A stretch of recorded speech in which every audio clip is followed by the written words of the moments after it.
jackass.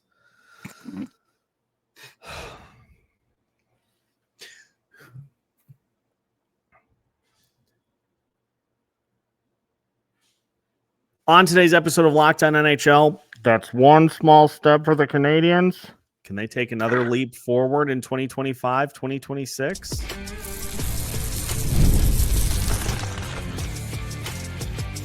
You're Locked On NHL, your daily podcast on the National Hockey League. Part of the Locked On Podcast Network, your team every day. What's happening, everybody? Welcome into another episode of Locked On NHL, your daily podcast on the National Hockey League. We are your team each and every day, and we are your first listen each and every day as well. Make sure you subscribe on YouTube and your favorite podcast platform so you don't miss out on any new episodes throughout the week.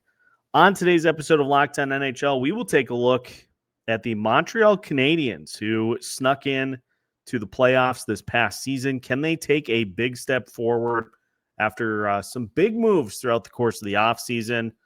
We'll also take a look at the New Jersey Devils.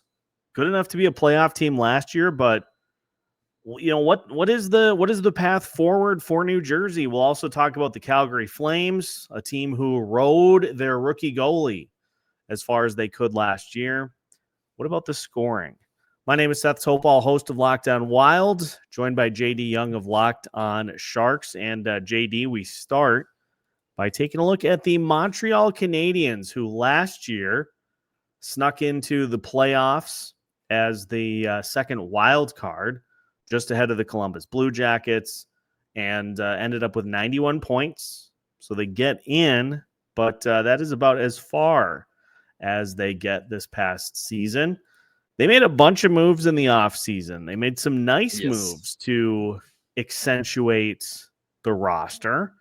And so the big question that we are kind of looking at with this Montreal Canadiens team, they got a nice core of players that they have been building around. They're starting to add some accent pieces around those key players. Is this the year that the Canadiens kind of put two steps together as opposed to one big step forward and maybe a step or two back? Yeah, I mean, this team is it's very exciting to look at kind of where this team is headed, right? This offseason they trade for Noah Dobson, who kind of was the belle of the ball when it came to defensemen. Gave up 2 first-round picks for him, but then they quickly signed him to a deal. And I think the thing with Dobson is he's not going to have to be the guy for he's going to be an important piece, but with Lane Hudson coming off the incredible season that he had and kind of cementing himself as the guy for the Canadiens, I think Dobson will probably slide into, kind of that second guy.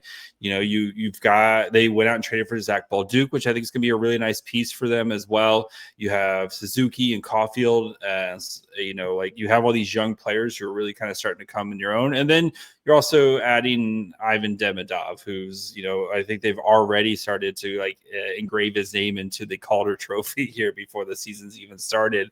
This team is set up to start to contend. And, did they sneak into the playoffs last year? I think, between them and the Blue Jackets, it was a really fun race down the stretch there. And maybe they're like a year slightly ahead of schedule, but, I don't see why this team can't start taking a step. Am I ready to put them up there with the Panthers and the Lightning and stuff like that? No, I'm not. But I think this team should be a team that, maybe not ready for a deep playoff run, but should start to kind of put teams on notice, like, hey, we're going to be ready to start making some noise here, sooner rather than later. Though I do like with the goaltending. My question though is with the goaltending a little bit, but I mean it's crazy they have Fowler like ready to go here in the next year or two. This team could be set up to be just dominant at every position here. So I think this team is kind of ready to take a big step here. Is there now? I don't want this to take out the obvious names. You're obviously not going to take these two over Connor McDavid and Leon Draisaitl. is there a 1-2 combo? Or how many 1-2 combos are there in the league that are preferable to Nick Suzuki and Cole Caulfield? Honestly. That's a pretty nice and this team still wants to add, they're trying to look for a 2C. That's why they traded the Carey Price contract to the Sharks to try to open up some cap flexibility here, so that way they can try to be aggressive, and because they have the assets, like this team's pipeline is stocked, they have picks, they have anything that you want, but Cole Caulfield, and back to your original question, like Caulfield and Suzuki, that's a really nice combo to work with. I wonder if I would say Sens fans are probably screaming right now, Suchel Tkachuk, that's a pretty good combo right there as well. But I think there's a lot of teams who would very happily trade their situation for Caulfield and Suzuki, without being the super obvious ones here. But I do think though, for the trying to get some more scoring outside of their big guys, outside the line A's, the Suzuki's, Caulfield, Slafkovsky's, trying to get some more depth scoring, I think is going to be huge for this team. And if they can get that, if they can solve that 2C question and find the guy there, because I think this team could be ready to at least get to the second round this year. And it's, it's interesting too, because so much of what they do flows through Nick Suzuki and Cole Caulfield, who I think are super underrated players in their own right. They're very good combo, and they take care of most of what the Canadians do on offense, which is where, we saw Patrik Laine brought in to try to be that third of the Three Musketeers. And a lot of his production, I know, was on the power play, but he's still, 20 goals is still 20 goals. And if they just can get a couple of other guys to maybe elevate slightly into that realm, then that is kind of the mix of what you look for a team to make a run in the postseason. Because what do we know about, when you get to the playoffs, is the opponent is going to neutralize your top guy. And if you have 3 or 4 guys that can step up to fill that void, then you're going to be okay. If you don't, then you're gonna be in a world of hurt. What about Demidov? I feel like the expectations for this kid, right? And who's felt like he should have been the second pick of the draft when he got drafted, and it feels like this guy who's it almost feels like if he doesn't score 40 goals this season as a 19-year-old, it feels like it's going to be a disappointment for just how special of a player he is and is expected to be. But again, he might be in a really great position to succeed, because he does have you mentioned Caulfield and you mentioned Patrik Laine and Slafkovsky. He might be the fourth winger out of that group right now, so there's going to be less pressure for him to kind of have to be this star-studded player right away, and whatever he adds might just be that kind of cherry on top for this team, because they have proven that they can be successful with this group. And again, you're adding in such a dynamic player with Demidov. So but I do it does feel like small market Montreal Canadiens, nothing to kind of cover over there. But it does feel like with Demidov, even him just coming over last year, remember before the playoffs started, just the fanfare and the coverage of that, it does feel like the expectations are through the roof with not only with Demidov and with this team.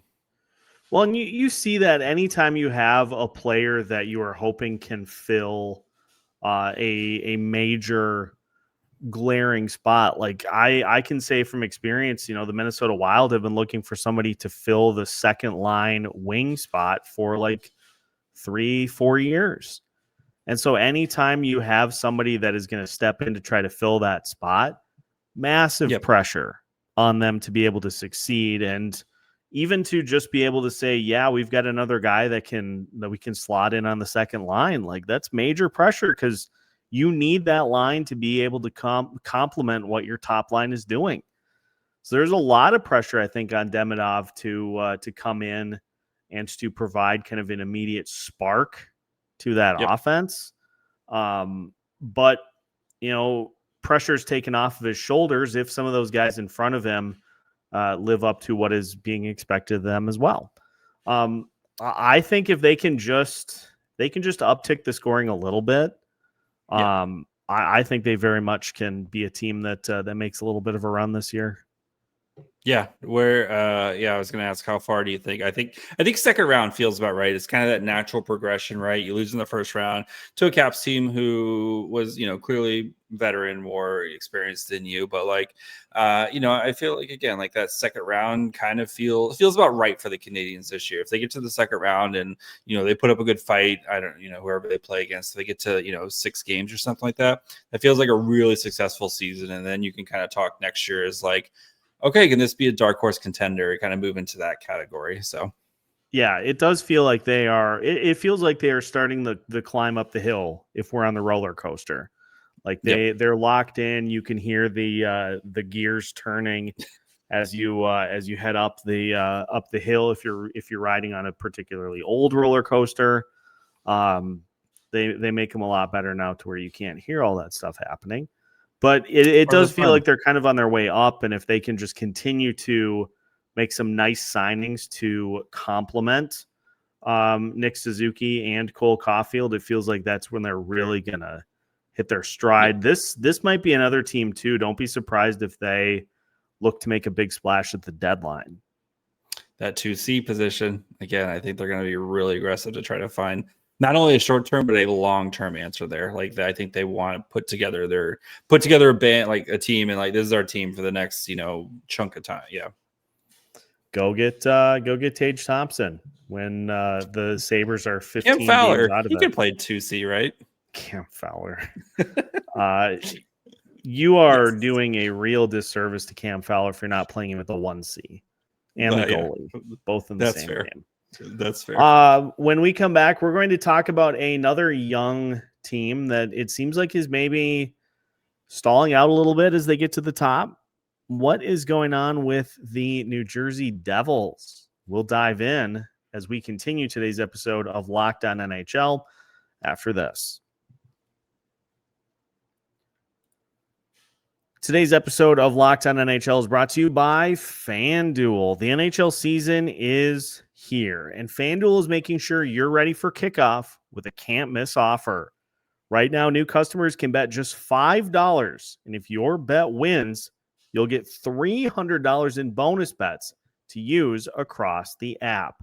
Whether you feel like betting on a game while it's going on, first or second half overs are always a great place to start. If you are feeling like your favorite team has a chance to win the division, a futures bet is a good place to go in that regard. Or if you're a fan of the Miami Dolphins, maybe you're just hoping that your team hits the under for any given Sunday. There are no shortage of options. So are you ready to play? Download the FanDuel app now by visiting FanDuel.com to get started. That's FanDuel.com to place your first $5 bet. Welcome back to today's episode of Locked On NHL. Once again, we thank you for making Locked On NHL your first listen each and every day. I had to go for the Dolphins, by the way. I just twist the knife. Your Vikings, you could have easily done the maybe your team comes back, has a big comeback win like the Vikings do, and you bet the live. Nope. You had to twist the knife. That's, thought we were friends, Seth. Second half cover for the Vikings. That would have been a good route to go. Yep. Anyway, the New Jersey Devils, our next case study as we roll through all of the NHL teams before the start of training camp. Once again this year, this has become kind of a time-honored tradition here in the Tuesday edition of Locked On NHL is to go through and get to those burning questions for all the teams that constitute the entirety of the NHL. The New Jersey Devils may be one of the most interesting. They made some big changes a couple of years ago. Lindy Ruff out, Sheldon Keefe in, Jacob Markstrom in.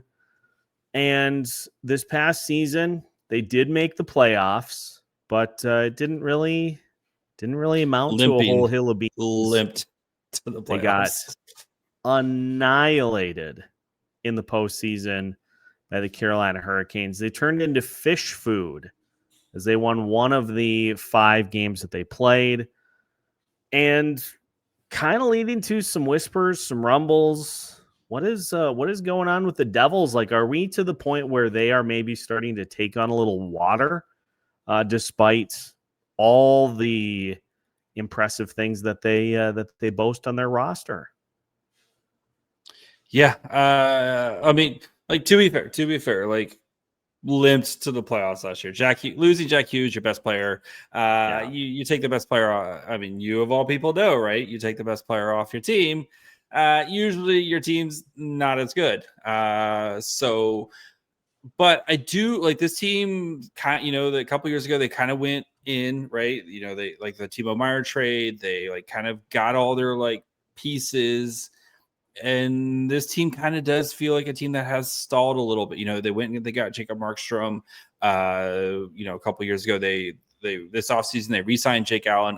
The 5-year deal for Jake Allen at 35 years old at 1.8 million or whatever. Like, interesting decision, but I think for Jake Allen, right, very much all my stuff's here, so I'm not good. I don't want to do anything. Fair, but. It does, like, they've been kind of trying to churn the bottom of the roster to try to kind of bolster that and try to get some more scoring among the bottom 6. But, I think this team needs to be healthy. And they also need to sign some guy named Luke Hughes, who kind of needs a new contract as we get to the eve of training camp, and he still has not been signed yet. Like, you do wonder, I mean, look last year, guys who weren't signed, and I think it affected their seasons, right? You look at Swayman, you look at Shesterkin, like guys like that, where the contract issues really kind of mess with them, and all of a sudden they had poor seasons. Do you worry about something like that with Luke Hughes, where yes, he's young and stuff, but like it feels like this is a player you should just lock up for as long as you possibly can, and give him a good chunk of money to do so. I can't wait to go to hike school. No, don't you say that. Don't you say stay that. Here where it's safe. One of the more fascinating things about this roster is the status of Andre Palat. Statistically, one of the worst forwards in the entirety of the NHL. An absolute albatross of a contract. Like, the Anaheim Ducks look at that $6 million and they're like, no, thank you. Yeah. The San Jose Sharks are like, we'd rather have Carey Price's contract. Thank you very much. 100%. I'll take Carey Price's contract. but it's stuff like that. Like, it is kind of an interesting mix of young and old. And, another player who just continues to be kind of linked to rumblings about his future. And I feel like this is some of the stuff that kind of hangs over this franchise. Dawson Mercer has been mentioned in trade rumblings, it seems like, for 2 years. Yep. And it feels like just a culmination of that kind of stuff hangs like a rain cloud over this roster. And I know that's not the intent of the front office, but by just having that stuff kind of hang, like there's no resolution, and guys just go through the entirety of the season not knowing if they're part of the long-term plans, and it kind of leads to some mental head games a little bit. Yeah. He's another guy in that kind of same Dougie Hamilton, right? And yes, he's got trade protections and, stuff, but you heard whispers that like they might be open to moving him as well. And especially again, when you have Luke Hughes and Simon Nemec and Seamus Casey, you have these like young defensemen that you drafted either really high or that you've been developing, right? Like you're going to be paying them. You're going to want to give them all the opportunity in the world. And, you wonder if Hamilton, guy who has been moved multiple times before, if he might be a guy on the way. But like back to the bigger question, like, do you think this team has peaked, or are you like, let's see what happens if this team can stay healthy for a full season and what they can do. Or do you feel like this, like this major changes might be necessary with this team? Because I'm in more of the like, let's let things simmer a little bit, especially with so many young defensemen in the back end. And like you have a lot of talent there as well. And you have, again, Jack Hughes, I think most teams would really like to have a Jack Hughes on their team. Like, and you have, Nico Hischier, who's one of the best two-way centers in the league. Like, I'm kind of in the like, let's see what happens when this team is fully healthy and kind of fully going and what they can do. So I don't know. What do you think? If I'm the GM of this Devils team, I go trading everyone to the Wild.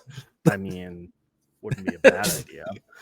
I feel like I kind of go into the season and just have a bunch of dialogue, like with other GMs as the season unfolds. Just feeling out process. Yeah, I wouldn't be married to this roster by any means. I mean, I certainly think if healthy that it's good enough to compete, but it does feel like you may need to just kind of jolt it awake, so to speak, with a trade that maybe kind of brings in a couple of different pieces that offer a little bit different than what they are currently working with. I don't know, because on paper, the top of this roster is very envious. Like it's a top of the roster that a lot of teams would really like to have, and they just don't have really any postseason success here lately that they can hang their hats on. So you are kind of left scratching your head, like, well, geez, what seems to be the issue with this Devils roster? Yeah, the more it's such a top heavy roster, and I think maybe you're just not getting enough from your bottom six, and that could be it. And because like you look at like successful teams, right, and that third line usually yes, you're going to have your top stars doing cool stuff, and that's why you pay them a lot of money. But the teams that usually win, they have that advantage at like on that third line, where they feel like that third line would be a good second line on other teams. And I think you look here and it's just like, there's some solid players in the bottom six, but yeah, nobody where you're like, like that guy is a guy who should be playing like top 6 minutes, but just because of the roster, he has to play third line minutes. So yeah, I wonder if this team does look to maybe they move one of their young defensemen that I just mentioned, not Luke Hughes, but like one of the other two guys to try to find some more scoring for that middle six there. That would be my guess. But yeah, I could see this team being very active at the deadline because it does feel like the clock's not ticking yet, but I think you're starting to wind it. You're starting to kind of look at where this roster is heading over the next couple seasons. That first alarm that you set like well before you have to actually wake up just to pull you out of deep sleep, that alarm might have gone off. It's not time for you to get up yet. Like you could still go back to sleep and be fine, but it's starting to get to that point. We're starting to got to wake up here. Yeah. No, this is going to be another team that is very fascinating to watch. I think you hit it right on the head too when you talk about that bottom six, because I feel like this with the Minnesota Wild sometimes. The bottom six is a collection of players that you're like, well, they can't play top 6 minutes, and we don't really have a set fit for them. So we're just going to throw them all in there, throw them all in the toy bin, and just hope that everything works out. Yep. So. But at least they can score goals, which is more than we can say for our next team that we will discuss today. The Calgary Flames got a pretty darn good rookie goalie season from Dustin Wolf. The rest of the offense, though, oh boy. We'll take a look at where the goals are going to come from as we finish today's episode of Locked on NHL right after this.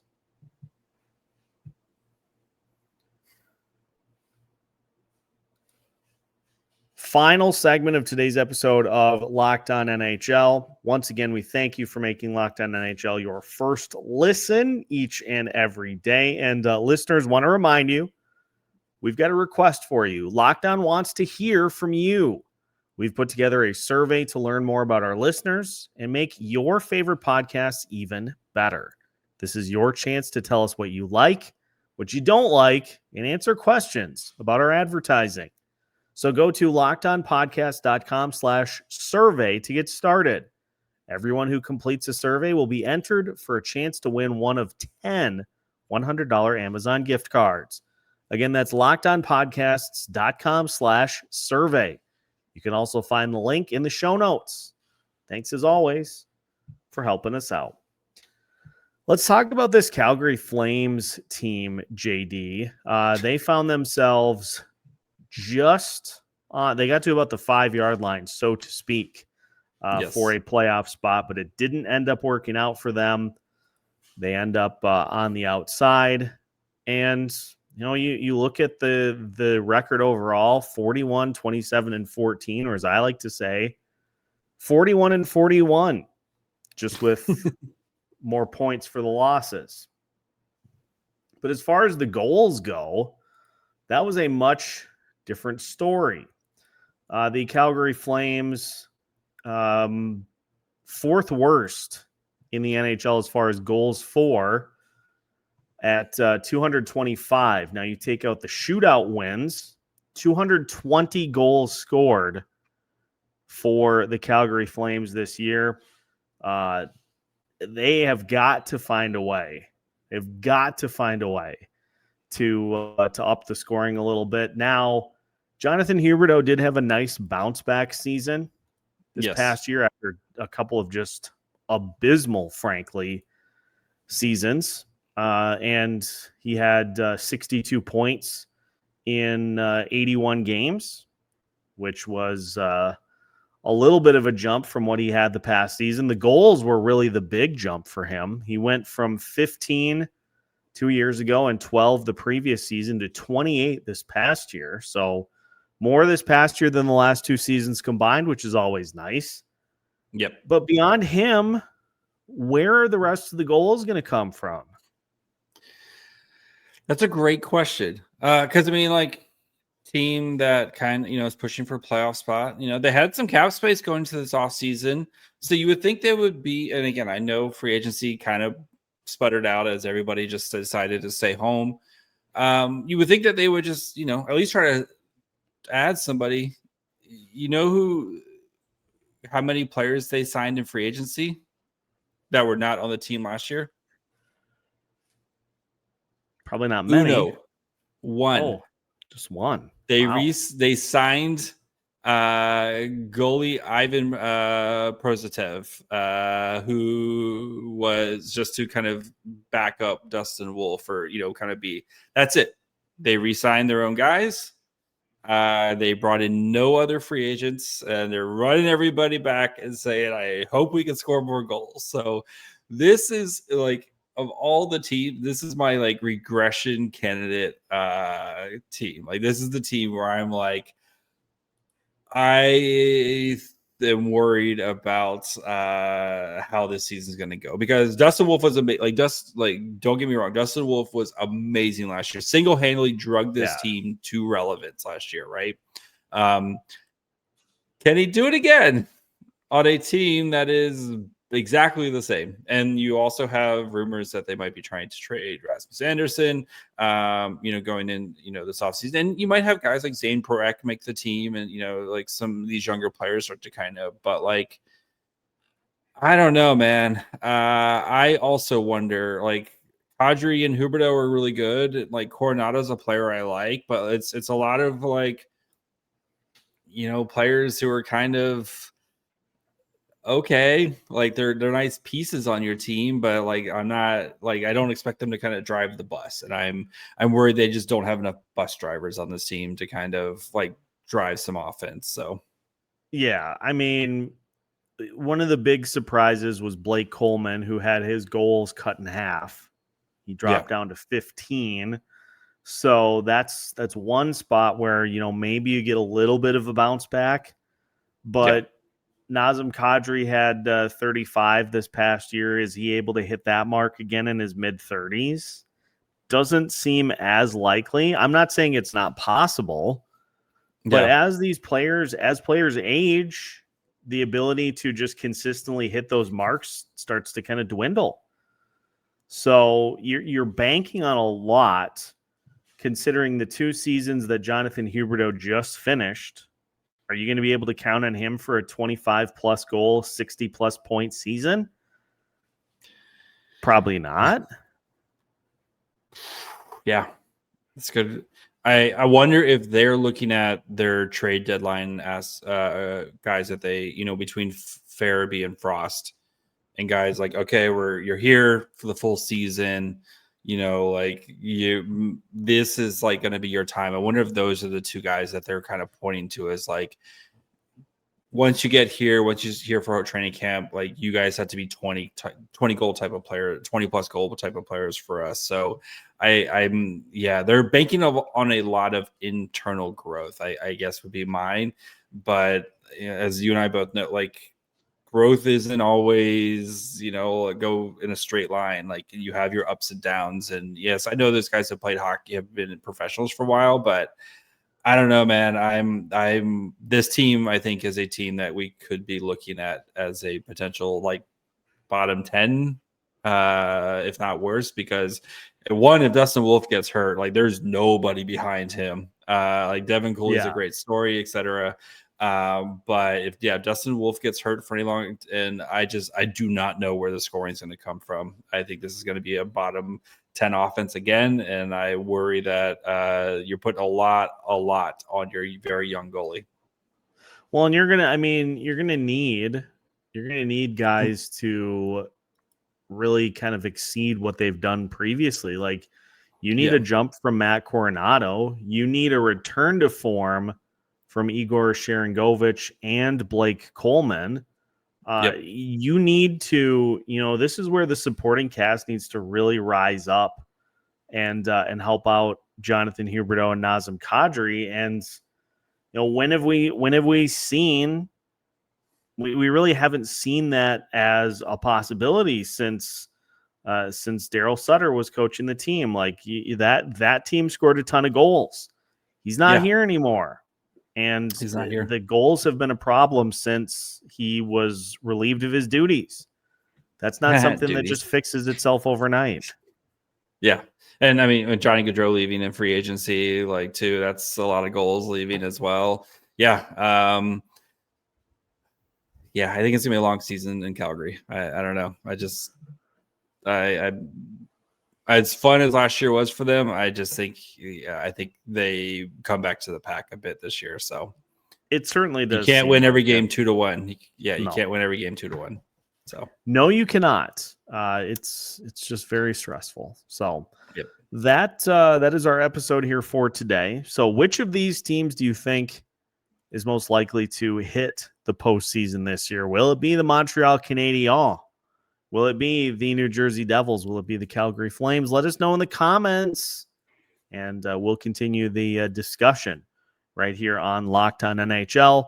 Also, make sure to subscribe on your favorite podcast platforms and on YouTube so you don't miss out on any new episodes throughout the week. We have you covered every Monday through Friday as part of the Locked On Podcast Network.